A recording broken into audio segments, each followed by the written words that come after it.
Welcome to Psychic Social, brought to you by psychic.co.uk.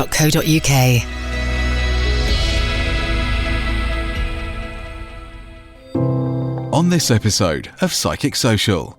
That particular night, and I've got a beautiful photograph here that somebody took on their iPhone, where I opened up this channel to this energy and I opened up a portal, and it was caught on camera. The most amazing piece of film I've seen. Incredible. Welcome to part 2 of our fantastic 2-part Psychic Social special with our guest, the Universal Psychic Medium Grant Colyer. Now, Grant, in the part 1 show, we touched upon your meeting with a certain boy band that people may or may not have heard of. Okay, right. So you're talking about One Direction. I am, yes. Well, this was an interesting story, and how that come about was basically, as I talked previously in the last interview, about how I worked at Psychic TV. And I always say things happen for a reason, and these connections aren't just, random. I believe everything's fated.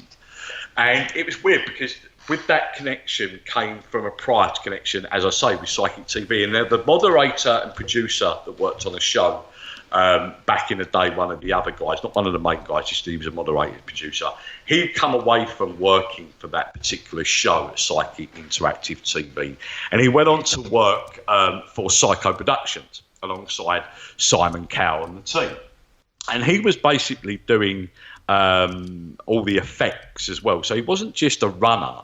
He was somebody that was also somebody that would do the effects on stage, maybe setting up the fireworks. And then he also later on went and done stuff with Britain's Got Talent and editing alongside all that as well. Mm-hmm. But anyway, at this stage, he had left Psychic TV, and he invited me VIP to the show. And after the show, we went back to VIP to a small bar where everyone would meet and the family would meet, and VIP guests would be able to go and say hi to these guys and meet them. And I can remember that it was Harry Styles was often just everywhere. So you couldn't get hold to speak to Harry. He was just like a big thing at that time. And so was Liam, actually. Liam was somebody that was just darting about all over the place. But the one thing that stood out for me was how shy and endearing Zayn Malik was. He was a lovely young lad, but he was very quiet, and I think he was a little bit sort of intimidated by the whole experience. I mean, we were talking, I think this was their second show on the X Factor, so we didn't know exactly where they were going to be at the end of this. They weren't really crediting themselves until the end of the series. But I can also remember talking to Noel. Noel was your cheeky little Irish chappie, and he was great. It was almost like he was too young for the experience, but he loved it and he was taking it in, and the aura was there. And I got speaking to Noel, and I've got a picture somewhere of me. Maybe we can stick that on the website, where he's actually kissing me on the forehead after I gave him a reading. Right.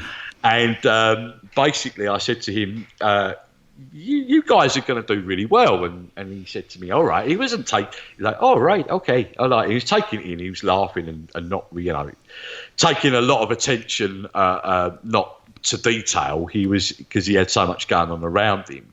And we were generally just sitting there having a drink. And he said to me, he said, what do you mean by that? I said, well, do you not realise you're going to be as big as the Beatles? And I don't think he took any seriousness within that energy. I said, you guys are going to be worldwide known. And I think he just took it all in tongue in cheek. I think he was just enjoying his X Factor experience. And Zayn was standing there listening. He was quiet. He didn't even say a peep. He was just taking it all in with his eyes wide open within the experience of this mystical man giving him this prediction. And sure enough, we saw the unfolding of it. And that story made a few articles in its time. Over the years, I had a couple of newspaper writers ask me about it and bits and pieces. But I don't think the boys ever sort of said, oh, yeah, this psychic told us this. So it wasn't really brought forward on a big scale. And in this day and age, would they really want to? because it sounds a bit freaky, doesn't it, when you say, a psychic's given me this, and, you know, a lot of people don't get it. So I think it's one that's not really put out there as big as what it is. Sure. But in 2014, I had already previously met Stevie Ritchie that had made the show in 2014. That's the X Factor again, yeah, just to... That was the X Factor again, yeah. And he ended up going out with Chloe Jasmine. I don't know if you remember Chloe Jasmine on the show, but he ended up being with her on the show. After the show, they got together and they were together for a long time. And anyway, I met Stevie in a previous lineup audition, because I was auditioning for X Factor back in 2011. And I predicted that he would be on the show at some point, because he had done pantomime and stuff when we were talking. He said, I've done pantomime. He said, I just want to make it. And believe it or not, this was going to be his last attempt. He was never going to do this again. So he said that he was going to do the X Factor in 2014. Now, I had no prior knowledge that that was going to be his time until I saw him on the show when I was supposed to be there and I was working out in Lanzarote. I actually got a phone call saying they wanted me in front of the judges. I phoned Stevie up when I walked in, turned the show on, and there he was walking into the audition room. I hadn't spoken to him for a long time. And I said to Stevie, oh, my God. I said, I didn't realise you was on the show. He said to me, yeah. He said, I can't talk too much about the situation. I'm signed under a contract and I can't release anything too much. He said, but he was very upset on the phone. He said, I haven't made the show, Grant, but all I can say is that's all I can say. I said, Steve, you have. I said, I've got your grandfather here. Brought his grandfather through, validated a load of stuff. And he went, oh, my God. And I said, you're going to go back as a wild card. You're going to be mentored by Simon Cowell. You're going to know that by the end of the week. Well, a couple of days later, he got called up to go to do some filming. I think he thought it was about just the experience on X Factor, because apparently he had made it through to the judges' houses, and I think he went out to Simon's mansion out in California. Anyway, so obviously he'd been told no, but that couple of days later, he had texted me and went, oh, my God. I went, what? He said, you were right. And I went, what? And he walked in, and back then her name was Cheryl Cole. Cheryl Cole was sitting there, or Fernandez Vicini, or whatever her name is, was standing there. And she turned around and said, I want you to be Simon's wild card. And he made the show. And he was absolutely gobsmacked. Amazing. So Stevie would invite me up to the live shows every Sunday. And I would predict exactly who would go out every Sunday. And I did every week. He said, I don't know how you do it, but you're my lucky charm. He saw me as his lucky charm. And he asked me this question. He said to me, Grant, he said, will I ever win the show? Am I going to win the show? I said, Stevie, look, mate, as much as I'd love to tell you you're going to win the show, you're only going to make the 8th show. You won't make the semi-final, but this will give you a career and you'll be able to go on the tour. Sure enough, that's what happened, to the exact detail. Well, in that time of events, it was before the October Halloween show, I got called in by Simon Cowell to go and investigate the X Factor house, the mansion where all the contestants stayed in. And I can remember I read for Jake Quiddington. And I read Jake's palm, and I said to Jake, don't worry about what comes from this show. You're going to go into another show, automatically go into another show out of this show, and you're going to do very well. Well, he did, because he went into the jungle straight after, and it made him. And then he's gone on to win, I think it was Strictly or Dancing on Ice, wasn't it? So he's done extremely well. But yeah, the X Factor, I was known as the X Factor medium for quite a long, still up until this day, because of the things that I'd done with that. And I read, and the reason why, because Stereo Kicks, which was the 8-piece boy band, that's the reason why they called me in, because they was having strange experiences in the bedroom where they sit. Now, they was sleeping. They was all had double beds, they had an ensuite bathroom, and the light used to switch it on at night in the bathroom. They go, oh, my God, the lights just switched itself on by itself. And they'd have activity. The door would shut by itself. There was stuff going on. So it was all legit. It wasn't a publicity stuff. So they called me with a load of equipment. So I brought a load of equipment to back up my mediumship. So I took a K2 meter, which is an EMF meter and stuff. So we did it all under controlled circumstances. The newspaper were there to release all this stuff and take note of what was happening. And they were worried about why it was happening. I said, well, look, all your energies are very heightened at the moment with emotions from fear to excitement and everything. And I brought forward 2 grandfathers. And I validated for 2 of the lads, both their grandfathers' names. And some of the stuff that I gave them, they was like, oh, my God, that's my granddad. And apparently after that, all the energy of the energy and activity died down after that period. And it made the Daily... I think it made the Daily Star 2 weekends on the trot. I made front page with that.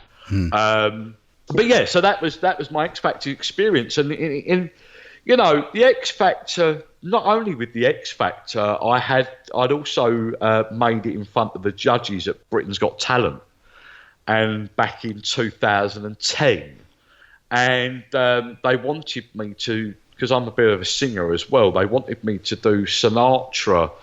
Sing Sinatra and do a reading for Amanda Holden. Well, that didn't work out very well, so it didn't get shown. Mm-hmm.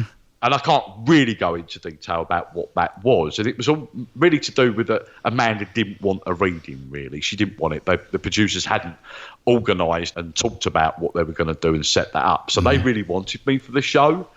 And between you, me and the Gatepost, I was set up for being in the semi-finals. Mm-hmm. But it was all quashed because of that situation, so that didn't work. So yeah, I've touched on a lot to do with the psycho. Really, psycho. I've done a lot of work with over the years with different things, and also within that as well, I've done a lot of work for the BBC. I've done some work with the BBC. I've done work with the BBC with the Culture Show on BBC 2 and BBC Radio 4.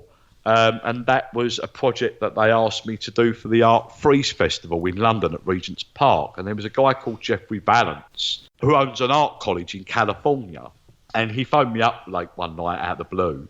He said, "Hi, is that Grant Colyer?" I said, "Yeah, it's Grant Colyer." He said, "Hi, Grant." He said, "We're doing this project with Freeze Festival. And they wanted to bring dead artists through the energy of trance." Mm-hmm.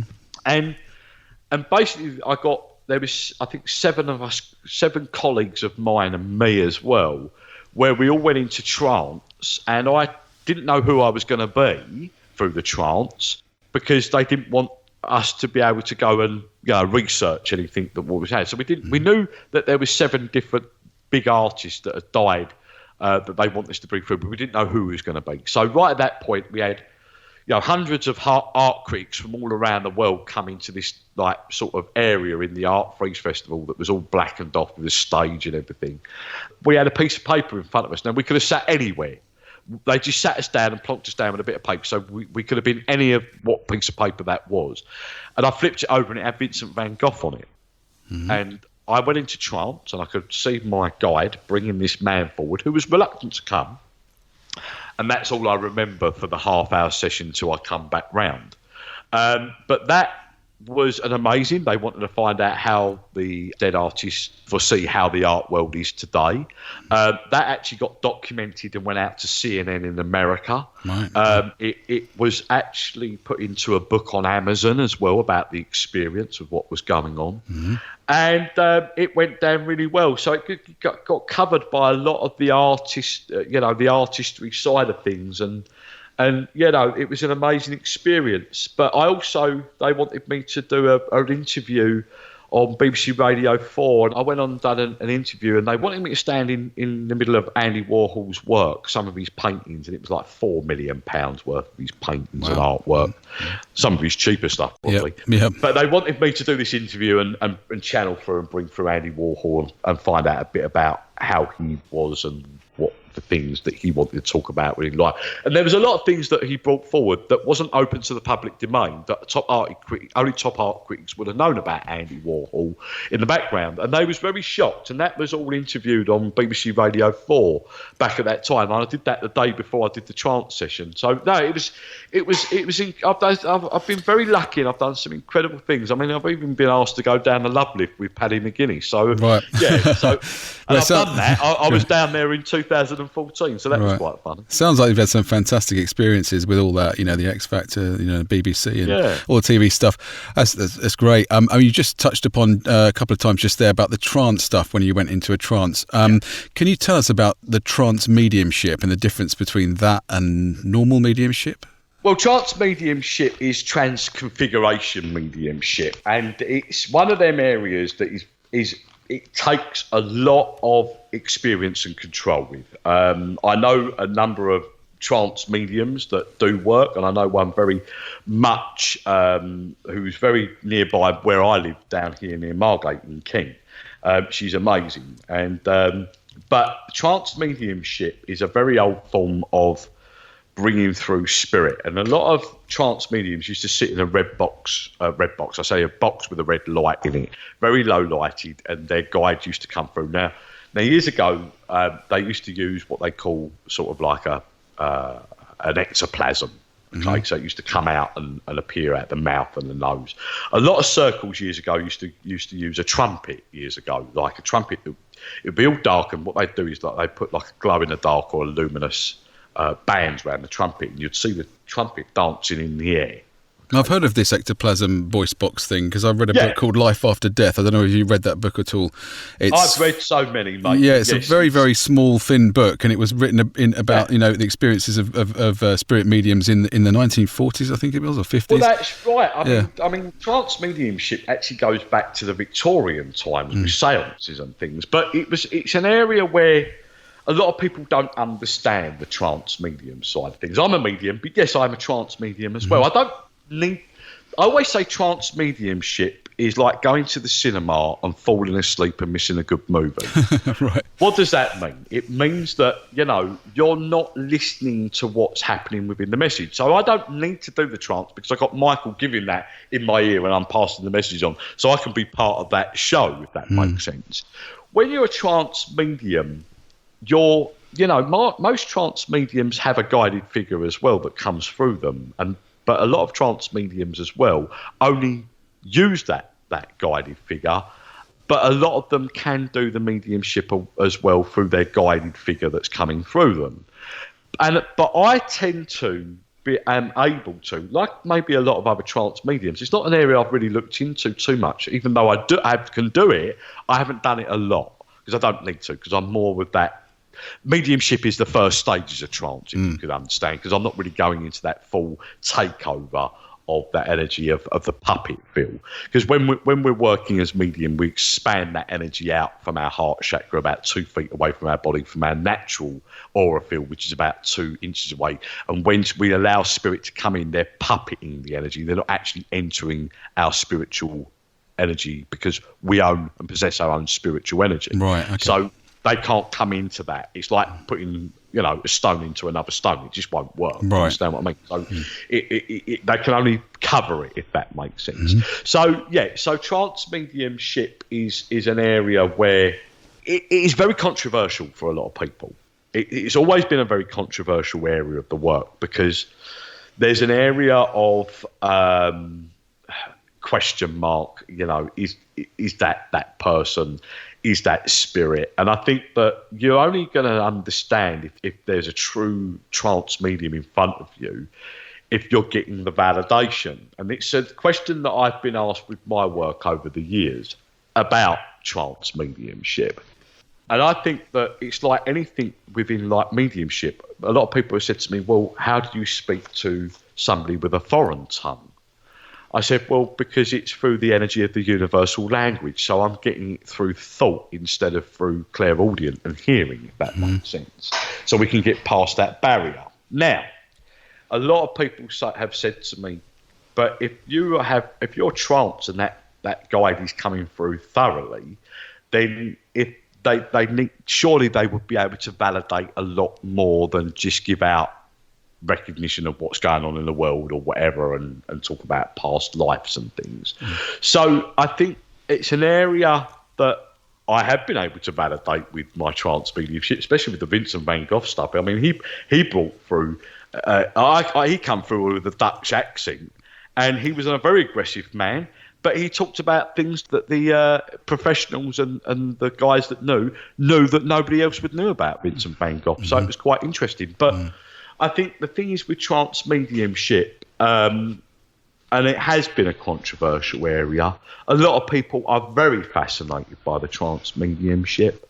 But again, you've got to know what you're doing with it. And it's not something that can be really put out there on a stage performance, because one, for the safety of the trance medium, and two, that it could cause some controversy for the person that's doing it, so it's a very tested area, but it is a very, very, very good area, especially when you want to talk about what's going on in the world. The trance mediums using their guides, it does seem to be very, very good for that.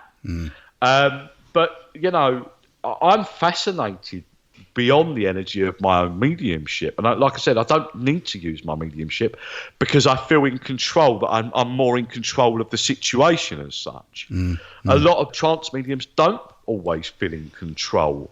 And you have to be very experienced, because you're allowing an energy to come in and you could have something that jumps in that doesn't want to come away. Now, we're not talking about negative energy. We're just talking about a very strong energy like we get with mediumship. I might have an energy that comes forward through my mediumship that's very dominant, and I'm might wanting to get other energies of messages across, but he won't stand back because he wants to keep on talking. But I'm more in control of that, because I will heighten my energy with Michael, and Michael will make that work and eliminate that energy to push him back. Not eliminate in a horrible way, but say, look, okay, you said your message, pull back, and I can then focus on these other energies coming in with Michael. So it's one of them areas that is really, really fascinating. It's one of them areas that can be a little bit scary as well for a lot of people watching the experience. And that's why it's not really out there in a big way. Well, yeah, I totally understand. And also fantastic to hear all of the stuff, in this first half about the X Factor guys as well, and all your experiences so far.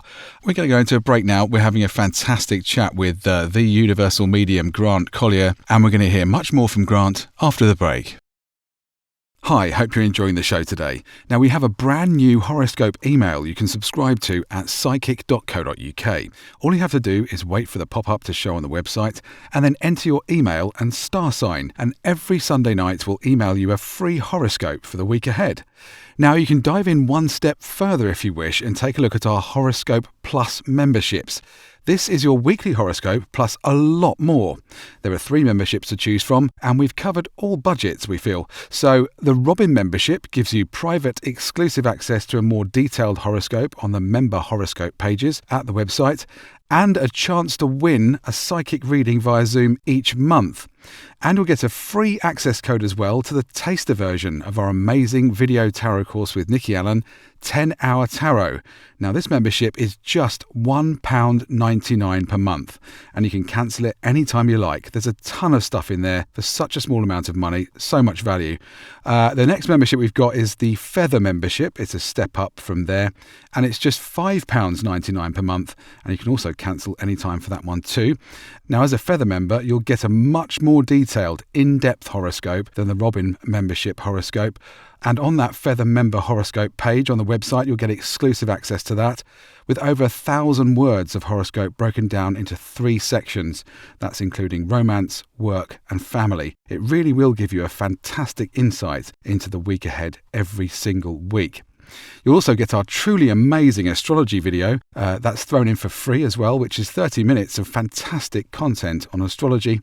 And as with the Robin membership, you'll also get a chance to win a psychic reading via Zoom every month too. So that's wonderful value in there as well for $5.99 a month for the Feather membership. And the final membership is the Angel member. That's the top level membership to access on the site. That gives you some amazing stuff, and all that info is on the website. Just head to psychic.co.uk/membership and take a look at which one will suit you. We'll put the link in the show notes of this podcast down below for you, so you can just click there and check them all out there. You can also check out the horoscope page and have a little sneak peek at what the Robin members are getting there already. That's at psychic.co.uk/horoscope. Right, now back to the show. Welcome back to part 2 of Psychic Social and our chat with Universal Psychic Medium Grant Colyer. Well, we want to move on now and ask you some stuff about your paranormal stuff and your experiences with the paranormal over the years of your mediumship. If you've got any stories you can kind of tell us about that, please. Yeah, absolutely. I got really more into the paranormal side because it was actually brought forward to me. It's weird. It was a weird thing, actually, because I wasn't looking to go down the paranormal ghost investigation side as working as a medium. I've always found that for me, recognition of working within the energy of dealing with people and giving loved ones their messages from their loved ones departed was where I wanted to be. And it was around probably about 11 years ago or so, I had a company from southeast London that wanted to find a medium, and they come forward to me and asked me if I was interested. And I said, well, I am. I actually feel like I really wouldn't mind being interested. I've been working very strongly with psychic TV, so I wasn't allowed to do mediumship on the show. It was more clairvoyancy because of Ofcom ruling. So I felt that I wasn't really using my mediumship enough. So the paranormal side brought that raw mediumship back forward again. Mm-hmm. So I said, yes, okay, let's do that. And I got involved with this team and we had some amazing events. And I've done some amazing places, including some of the places that were covered by Most Haunted. Like Woodchester Mansion, Galleries of Justice in Nottinghamshire, and so on. And Kelvin and Hatch Bunker. So a lot of these places were amazing. And I think if you're going to ask me, which I'm probably psychic and I'm picking up what you're going to ask me next, what is probably my most haunted experience within all them locations? Yeah. I've got to tell you, I think that Pluckley Village, the most haunted village in Kent, is one of the best ones for activity. I've heard of Pluckley, yeah. And the other one is Kelvin and Hatch Nuclear Bunker. Now, Kelvin and Hatch Nuclear Bunker was obviously a secret nuclear bunker during the Second World War. So it was a bit of an MOD place. Mm-hmm. But it's now like a museum, so everything is like taped off all the areas. You've got walkways and you've got dummies all around and you've got bits and pieces. And I can remember we were split into two groups one night, and I had a two-way radio to the other team upstairs, and I was in this long corridor down. It's like this long runway, and it must go about 300, maybe not 200 yards long runs, and it was almost like an escape tunnel down there, all concreted up and everything. Mm-hmm. And I can remember seeing this soldier in my mind's eye standing there with his foot up against the wall, leaning against, having a cigarette. And I didn't realise this, and I had no knowledge of this at all. As we walked down in the dark, someone shone their torch on the wall where I was saying, and it said, this is where the ghost stands. So I didn't know the story of this, but apparently Derek Acora had picked up the same thing, and that's why they wrote it on the wall. Mm-hmm. So anyway, at that particular night, at the same time, I got called up on the two-way radio, and they were doing the Ouija board upstairs with a group, and they said, Grant, please, quick, come up. We need your assistance. I said, okay, what's happening? I said, well, your name's being spelled out on the Ouija board, and the name Vic, V-I-C, and the word die. But not die as in D-I-E, it was just D-I. Mm-hmm. I went, don't worry, it's just my grandfather. Now, what you've got to remember is that this was an MOD place. Now, the team and the people upstairs had no recollection of my family. I've never told them anything about my family at all. Mm-hmm. So I goes upstairs and I says, don't worry, as I'm walking towards them, I said, don't worry, it's just my granddad Victor, and that was his name, and my mum's called Diane, and he used to call her Di. Mm-hmm. Okay, so it's my grandfather came forward, and that, weirdly enough, that my grandfather worked in communications during the Second World War, and he worked alongside the Enigma machine in Berlin. So where the situation was, the location was very apt of the reasons why he was coming forward, no doubt. So as I was walking towards them, I had this pain in my right side of my chest, not over by the left, and I felt like it was like really painful, almost like worse than trapped wind. If you know when you get trapped wind in your chest, it wasn't on the heart; it was over in the chest on the opposite side. And I bent over in pain and agony, and I had a group of 6 or 7 people behind me as I was leading the way up. And I put the torch under my arm, and I was crippled up in pain. And I heard this voice in my ear say, I was shot. Well, as I was leant over, about 3 or 4 feet in front of me, with where these railings were around where these office desks were, because it's a museum, I could see this thing shining on the floor. And I said, what's that? And I shot it down, and it was a 9mm revolver bullet.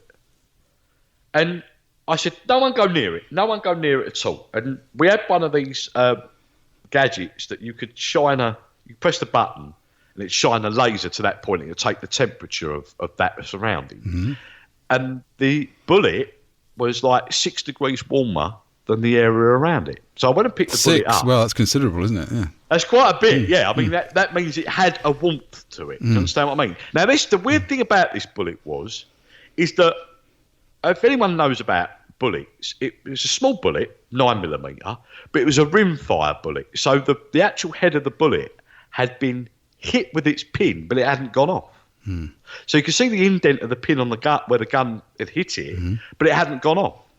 And so what the spirit was trying to tell me was that it had been shot. So I hadn't even made it to get to where the guys were trying to communicate with my granddad. It all went pear-shaped. Now, that particular night, and I've got a beautiful photograph here that somebody took on their iPhone, where I opened up this channel to this energy, and I opened up a portal, and it was caught on camera. The most amazing piece of film I've seen, incredible.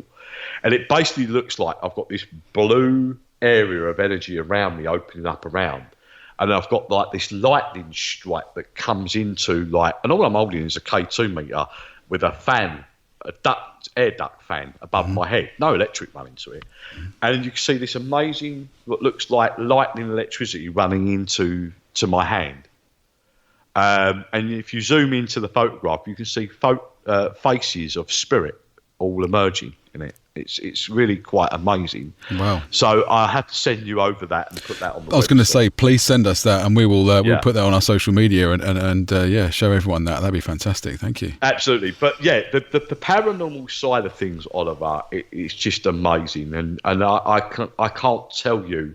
I'd have to sit here for 24 hours listing the amount of experiences that we've had, and it got so big at one stage that we had. A news TV film crew come over from Russia to do an interview with us. It was that big. But, all I can say to anybody out there, if you are very, very skeptical, get out there in the field and maybe that will open your eyes. Right, definitely. Well, I mean, that sounds like we could definitely do a paranormal special with you at some point in the future. So we'd love to do that. That would be great. Okay, well, we want to move on to our next question for you, which is, what are your thoughts about the afterlife, given your mediumship experiences so far, and what do you think happens when we leave this earth? Well, the reason why we're here to start with is here to learn something on a physical form. Now, I asked Michael a long time ago, why are we here for a set amount of time on this physical planet and then die? And these were questions that I was still asking before Michael come into my grandmother and just generalisation of what I was getting from spirit at the time. And we're here to learn a lesson. Now, a lot of lessons on the physical are very different from the non-physical. Now, I don't understand that still to this day, and you won't, and nobody else will until we're there. But I asked the question, well, what is that the major lesson that we've got to learn? Well, it's about what the higher beings learn that may have never walked this earth plane as well. So it's a continuous learning lesson. So basically the answer is that we've got to learn how we deal with physical and emotional pain. With death obviously being the big criteria, and also how we deal with emotions and how we deal with situations around our insecurities and things on the earth plane, how we deal with money, how we deal with COVID-19, all these sort of things. So, that's the reason why we're here. What happens after where we go? Well, we do we do learn something from the experience of this life. We may manifest and have to learn something that we haven't learned, maybe from a different angle, from the flip side of the coin. But when we transition, we are infinite. So if I was to say to you now, you're already floating about in the ether, but you're as part energy, you're already dead, but you're already here, I would lose you. Does that make sense? So you are an energy that's come back into this life of Oliver to learn something from this experience alongside thousands of other energies that's learning that same experience in your one body, if that makes sense. So when we transition, we can guide as much as we can learn, if that makes sense. So it's like putting two mirrors together. Everything is infinite. So you put two mirrors face to face, one continuation, isn't it? And the universe is one continuous learning notion. So where do we go? Well, it's a very hard thing for our human brain to comprehend about where we go. There is no physical form within such. Spirit will show it as a physical form because it's something that we can relate to and understand, a bit like a guided figure. You know, many young people that I've spoken to about our spirit guides that have also lived on this earth plane will see them in a form that they feel comfortable with. I mean, my young niece a good few years ago saw her guide this angel type figure as like an anime figure. Okay, if that felt right and this guided figure felt right, it felt right for you because you felt comfortable with it. So, you know, we don't take away what we see just because it sounds like it feels weird or mad. You know, somebody could turn around and say to me, my guide's Donald Duck. I'll go, okay, if your guide's Donald Duck, I'm taking nothing away from it. It means that there is no real being there. An angel doesn't come with any true form. It's a being of energy. So where are we once we die? We go back to the universe. We are in the universe energy. We are part of that universal energy, and we are floating about in the ether on a wavelength. And mediumship, I suppose, in some respects, and I do have to shift my consciousness. I don't feel like I do it. I used to feel like I do it when I was a child. That I had to lift them that vibrational energy to transmit onto that frequency wave. That for when we naturally are able to do it. It's a bit like getting on a bike and riding it. Do you understand what I mean? So when we're tuned to be able to do that and naturally be able to do that, or we develop to be able to do that, it's like we're on that mission. We know where we are with it. But we're not in a physical form. It's an energy of emotions and memories and everything rolled into one, and future energies of visions that's coming forward from what's being shown to you by spirit.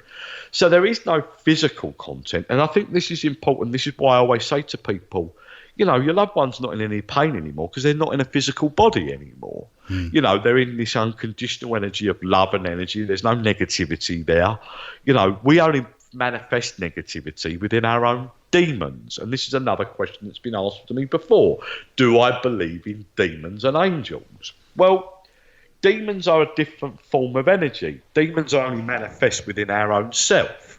So do I believe that, you know, angelic being, we'll go to the light. Whatever we do, we go to the light. Some energies refuse to go to the light. So some energies are trapped between the two worlds in a certain respect because it was their choice to stay in that energy. Now, for us, we look at time as being very different to time in the universe.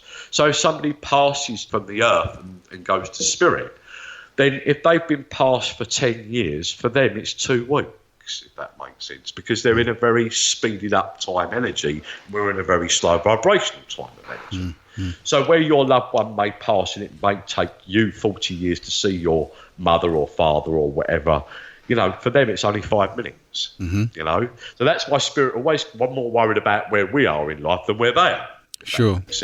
And so I was just going to interject and just quickly ask you, in terms of, you know, that you said obviously, you know, we're here to learn lessons.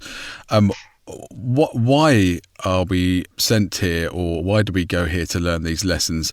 Do we learn the lessons so that when we leave here and go, you know, back into the universe, What do we do with those lessons? Are you told that by your guide or anything like that? Or? Well, I think this is the big question mark. It was never really through all the years of my work that Spirit have ever given me the secret of why we do it. And I think that maybe because there's so many levels of consciousness within being energy, we're talking like beyond the 5th, 5th, 6th, 7th, 8th dimension that goes on and on and on. I haven't, and my guides haven't learnt enough within their journeys of life, even though they're higher beings and working on another dimension, they've learnt enough to know what that true answer is as well. Sure. And I think that within that, I sort of understand that, because in life, do we learn everything? No, I think we'd only learn probably 2% of what we're really meant to learn. Because even though we learn something, do we learn it completely? Not necessarily. You know, we can learn about love. And love is a big factor on the earth plane, without a doubt. You know, love is a really complex mixed emotion on the physical, because we use our head that overrides our heart a lot within situations. But when you're in the spirit realm or another dimension, or the next dimension on all these other dimensions, you're not in that physical content to be able to use that questioning within your mind's dimension about what your heart's giving to you, because everything comes from the heart within that energy. So, you know, when we think about love, we always reflect, or something comes in from a past situation, and it may be in your subconscious within your mind, but it configures into an area of disruption in the mind's activity. So if we really go within the energy of the non-feelings of stuff that we may have associated in life, i.e. to the slightest little thing where you might have been in a pram, you didn't understand it, and your mum walked away from you when you was in a dire need of wanting food or whatever, but your mum had to go and take a quick call before she fed you. That can be something that could be stemmed in your brain, held in there within an area of your frontal lobe. And we know that's true scientifically, that there's an area in the frontal lobe that stores information, that it causes us to affect the energy of where we are with other areas of our life where it comes to emotional feelings in our own life, personal, may that be to our own children, loved ones, family, partner, whatever it may be. But when you're away from the physical energy of that, you haven't got that confusion or that disruption going on in the brain. So it is a hard test, because we're having to learn what we've already experienced, and us as humans hold on to a lot of emotion. We do that. Even if you're the most confident person in the world or not confident, we all hold on to emotion. So this lesson that we're in, this physical dimension energy that we're in, is a very important one. Hence the reason why, and I could go way into this about UFO stuff, and why do I think that the UFOs come to this planet? I think there's more about protecting this planet for more than a bigger reason than just wanting to overtake the Earth. Do you understand what I mean? I believe that the aliens are angelic beings. They're beings that come from another dimension, and that's what they could be. Angels, they could be whatever. I mean, you know, there was many transcripts of the vision of St. Peter where he saw angels walking down the ladder out of the thing. Was that a spacecraft ramp? And were these angels got space packs on them? Yeah. So, you know, we can talk about where Jesus was a spaceman and everything, and people will go mad. But, you know, the thing is with it, I do understand that a lot what was written within manuscripts, the Bible and things, were things that were probably overemphasized. You know, I mean, there was visions of the flaming chariots coming down from the skies, but they called them chariots because they didn't know that they were spacecraft. There was no other word for it. They only knew what they was using at the time, chariots in the Roman time. So, you know, there's a lot that goes on within this world that it still goes on beyond this world in the universe, in other dimensions, other wormhole loopholes to other multi-universes, and where there's connection. And, you know, believe it or not, we are closer to the spirit world than we actually believe. And the other side of the universe is. We are so close to it. But, you know, I've always said that technology will take us to the energy where man's been trying to get to the other side of the universe by spacecraft or rocket for years. We don't actually need to do that. You could sit into a virtual reality set and you will be wherever you want to be. And I believe that's where the future's going. A bit like there was a film years ago a bit like it's not like the Minority Report. There's something else. There's a film out there where people were sitting in chairs and they were living their life. Well, that's no different within connecting to other areas of the universe. You can get there without actually leaving your sofa. Well, it's a sort of thing which you're not being propelled as such by a rocket or anything like that. You're transporting matter from one place to another in a heartbeat. Your senses tell you what's around you now. But if I was to really freak your mind out and say, are you actually sitting where you're sitting now? Maybe you're not. And did we have this conversation 100 years ago? Maybe so.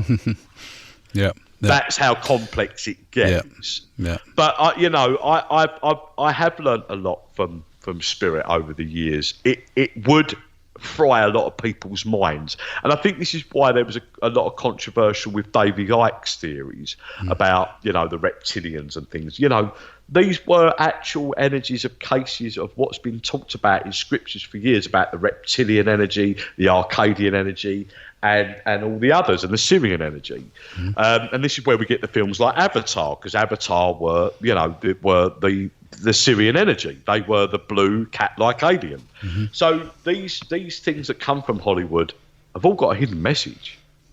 Yeah, well, it's great to hear your take on all of that, and it's a very, very in-depth look into all of that stuff. That's great. Thank you very much for all that, Grant. Now, we're coming towards the end of the show now, and towards the end of this two-part special. The last couple of questions we've got for you are going to be moving slightly away from the psychic world. We just wanted the listeners to get to know a bit more about you in terms of what you read and what you like to watch on TV. So can you tell us what was the last book you read or sort of box set you watched on Netflix or any other streaming platform? I used to read a lot of books years ago. I don't read them so much now. I think Michael always said to me, you're a mountain of knowledge of things within yourself. You don't need to read the book anymore. And I find that I always found that books for me I lost concept of them about halfway through. I always did. I think the most prolific book that I read from cover to cover was when I was a lad and learning more about what was happening to me when I was about 16, 17. My mum gave me a book by Doris Stokes, the great Doris Stokes, medium. And I read that from cover to cover. It was called Voices in My Ear. And it made me understand a little bit about what was going on with me. So I didn't feel a little bit freaked out that I was this weird kid, because I didn't know about it. So that was probably the real last book, because I'm a flicker. I go through bits and read articles or read little sections of books. I don't read a full book. If I was to say to you what book did I read recently, it was probably more a comic or a magazine, because I'm more of that type of person, right, really. Okay. And comics leads me on to the energy of the films that I watch, because I love Star Wars. I'm a massive Star Wars fan. I'm 46 now, so my first film that really got me into Star Wars was Empire Strikes Back more than Star Wars, because that was around the early 80s. 77, I think, was it before that, wasn't it? Well, 76, 77 was Star the original, Wars. Yeah, sorry, yep. And then you had The Empire Strikes Back that came out, I think, in 80, 81. That's it. Yep. So I watched that, believe it or not, out in Canada when I was 6 years old. My dad's uncle, just before my mum and dad's breakup, we went out to Canada. And it was turbulent times. So obviously I think that what was trying to happen at that time was my mum took me and my sisters and that all went off with their uncle and auntie to Germany. And I got the best end of the deal, because I went to Canada and I went to Niagara and I watched this movie. So Star Wars is my passion where it comes to that side of things. And also the Avengers stuff. Now, obviously, the Infinity Wars and things like that is just weighing. It's all where I sit within the energy of the universe and what controls the energy of the universe. So it's right up my street. And in certain respects, I've done my own show on this that I did online. I did a show where I dressed up as Spider-Man, and I did the show live on camera on Facebook. And people laughed at it, and I said, well, this is laughable, it's funny, I want to make a bit of a tongue-in-cheek show with it, but there's a serious behind it.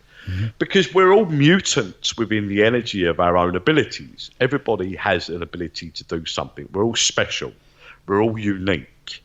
That we have the possibilities of doing a lot of things. Some people are super strong, some people are super fast, like Usain Bolt. Everybody has their unique ability. Even, let's not talk about celebrities. Let's talk about Joe Bloggs, a man down the road that has this amazing ability to, not learn what he learned from a college, but has the unique way of just putting an engine together and not knowing how that was done, but he just did it. I think that we're all got this amazing ability, be the medium, be the psychic, be the musician, be the next Frank Sinatra. Everybody has a gift in some form of respect, and your gift is doing what you do, Oliver. Sure. And I think the thing is with it, we shouldn't be taken for granted within the energies of our uniqueness. A bit like the Tony Starks of this world that can build Iron Man and be Iron Man. Yeah. And I think that within that, that to me has always said, and I think that's good for ourselves to. That we all are good at one thing. There's nobody can tell me out there that they're not good at anything, because I believe that they've never tried. If they tell me that I believe that they've got an ability to do something in life, exactly. May that be creative or mentally. There's always something, isn't there, that people can do? Exactly. So I try to inspire people to find their own mutant power. And I think that's why I love these films, because they portray that energy that you can be your own superhero. Doesn't matter if you're the NHS worker on the front line or whatever. And I think that that's important for everybody to have a bit of something of a belief in them somewhere, or a power, an attitude to push them through and strive through life. So I'm a big sci-fi fan. Wasn't big on Star Trek, but I'm a big fan of Star Wars. And if you saw around my house, they're all themed out. My living room's all Avengers, and my hallway's all Star Wars. Amazing. Well, it's great to hear that. Brilliant. Thank you. Now, one last thing. Can you just tell the listeners how to get hold of you? So your website, your social media, etc., and anything you're kind of currently selling. So any courses or any books or anything like that? Well, actually, at the moment, I'm not doing many courses. I've come back from that at the moment, and obviously, with this year being the way that it is, there's been a lot of that. I've got a lot of gigs that have been held off at the moment that I've got to do when everything sort of opens up and the world starts to be normal again. That are on hold. I'm still working online, and I'm still doing phone readings and Skype readings all around the world. And you can get hold of me on my website at www.grant/Colyer, COLYER.co.uk. You can also get hold of me via my personal email, grantcolyer@googlemail.com. And that's Google Mail, not Gmail, because a lot of people put Gmail, they won't get to me, because it was the first time that it was the early days when Google Mail came out. Yep. And also you can catch me on Instagram. I'm not on Twitter. I haven't used Twitter for a long time, so I'm not on Twitter, but I am on Facebook. Now, you can go through, like, and follow my page on Facebook. It's Grant Colyer, Psychic Medium.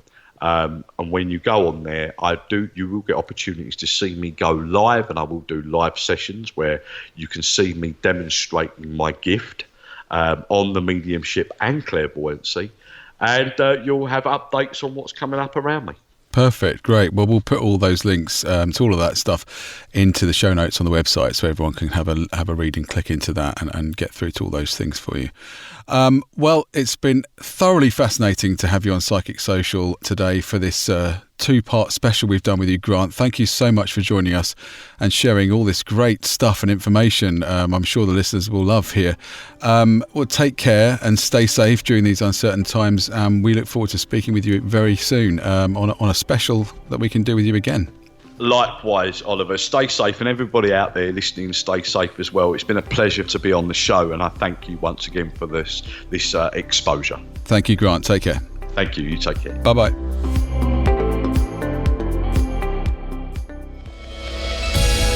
Thanks for joining us on Psychic Social from psychic.co.uk, the spiritual home of psychics.